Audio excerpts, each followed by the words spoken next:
Alright, my question is, can Israel justify its war in Gaza?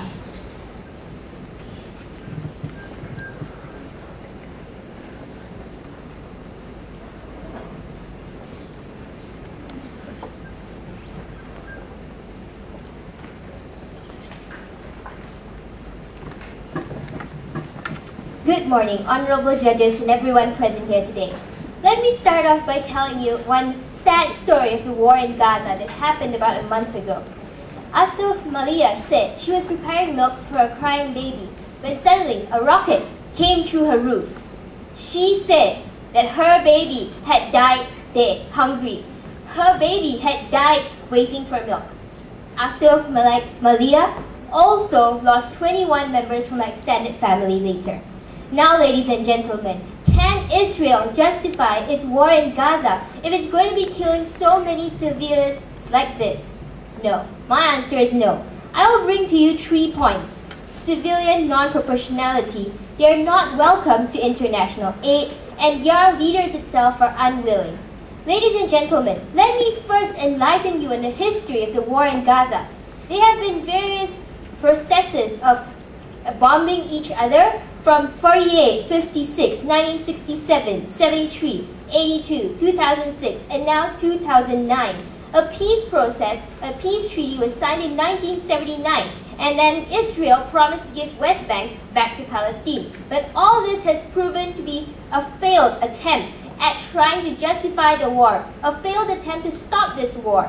Now, Mr. Ehud Olmert, the former Prime Minister of Israel, then said, I will do unilateral disengagement, which means he will slowly he will relocate all the Israeli population inside the Gaza Strip. Now, note this, ladies and gentlemen. Israel is 22,072 square kilometers. Palestine, they're opposing, is only 5,970 kilometers square wide. This shows the difference in size. But Israeli, this at heart is only a war for land. They are unwilling to give each other the land. The purpose of war is to fight for the land and probably fight for their religion as well. And this shows us how this war could never tire itself. It would go on and on forever. Now, ladies and gentlemen, let me ask you a question. Can Israel justify its war if it's killing hundreds and hundreds of civilians? They are continuing to bomb the Gaza Strip. No. Let me bring you statistics. From the time it was reported that 1/3 of Gaza has been dead since the 2009 bombardment, 750 Palestinians were left dead. In comparison, only 12 Israelis had been harmed from this war. This is only in the span of the first 13 days. Time reported this because this is non-proportionality. Israel is not willing to give up its civilians. It is willing to kill other people to fight for their rights. Now, ladies and gentlemen, the Israeli government is also unwelcome to international aid. And this shows us they are being very undiplomatic about this problem. They are trying again and again to show other people how they win the war. Now, I quote from UN spokeswoman Michelle Montas, who wrote in The Economist, the ability of UN to provide assistance in this worsening humanitarian crisis is unacceptable. Ladies and gentlemen, 21 relief staff from the World Health Organization and 4 UN relief staff were harmed in the process of trying to provide assistance to the victims of the Gaza war. Now, this shows us how Israel is so unwilling to allow humanitarian aid. Can they justify a war if they are willing to give up so many human lives, each of them equal in value? Ladies and gentlemen, my final and of course most important point, the leaders are unwilling. In The Economist, the Israeli government said that they are keeping up with military pressure because they intended to concentrate diplomatic minds in the Middle East region and in the world for ceasefire terms. All they were trying to do is to prevent missile smuggling across the border of Gaza. This is only trying to stop bombardments. And Mr. Ehud Olmert later contradicted himself. He first said he was going to carry out unilateral disengagement about just 1 year ago.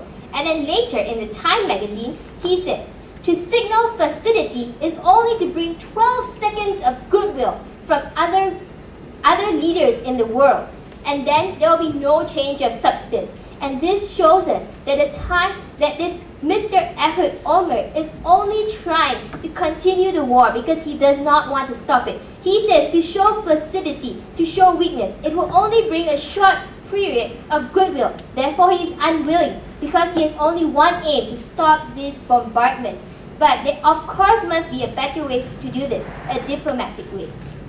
The Israeli foreign minister later said that Israel's immediate aim is to stop the rocket missiles from firing into the roofs of their Israeli population.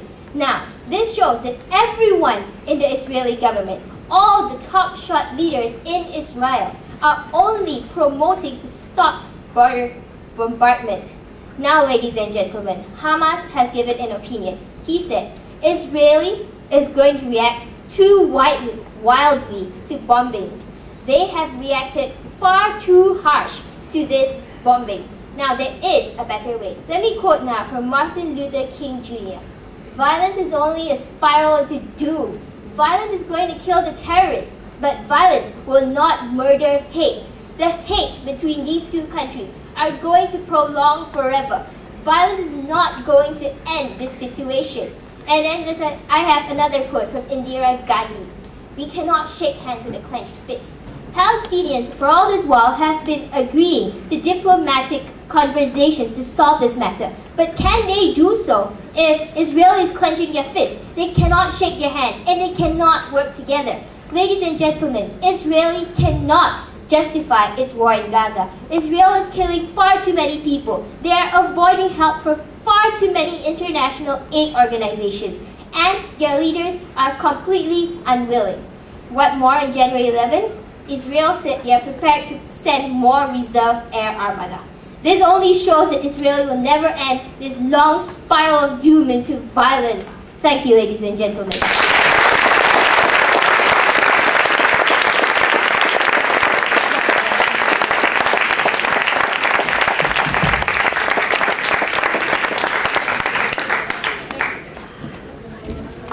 Let's give our extemp finalists another round of